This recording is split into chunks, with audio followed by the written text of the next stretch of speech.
to the table.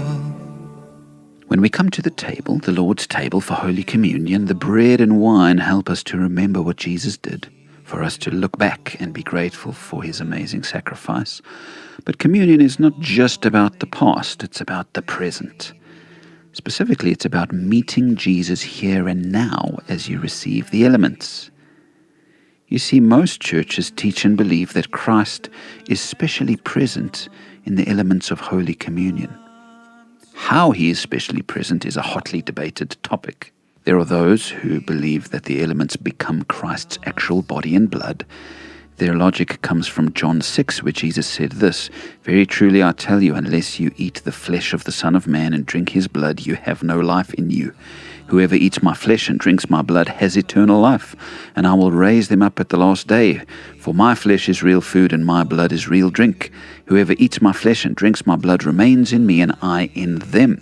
John 6:53-56.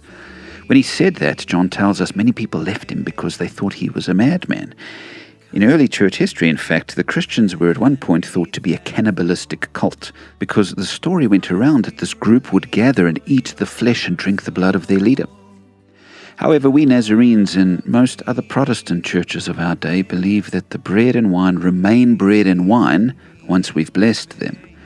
But we do believe that Jesus becomes specially present in the bread and wine in a way that is mysterious and, in the end, unexplainable. Coming to the table and receiving these elements is a way of getting close to Christ. Just like those disciples were gathered with him around the table, so we, with bread and cup in hand, are close to Christ in that moment in a special way. This is not to say that he isn't close to us anywhere we are. Certainly Christ is omnipresent because of his divine nature.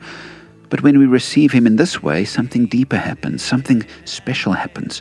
We are reminded in a tangible way of his love for us, in the way he gave his life for our forgiveness. We are reminded again that he's a God of mercy.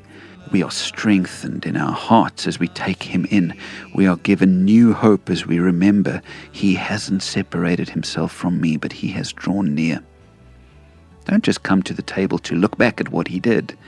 Come to meet him in a mysterious way now.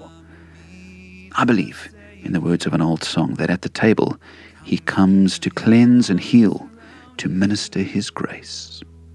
His gentle and loving touch brings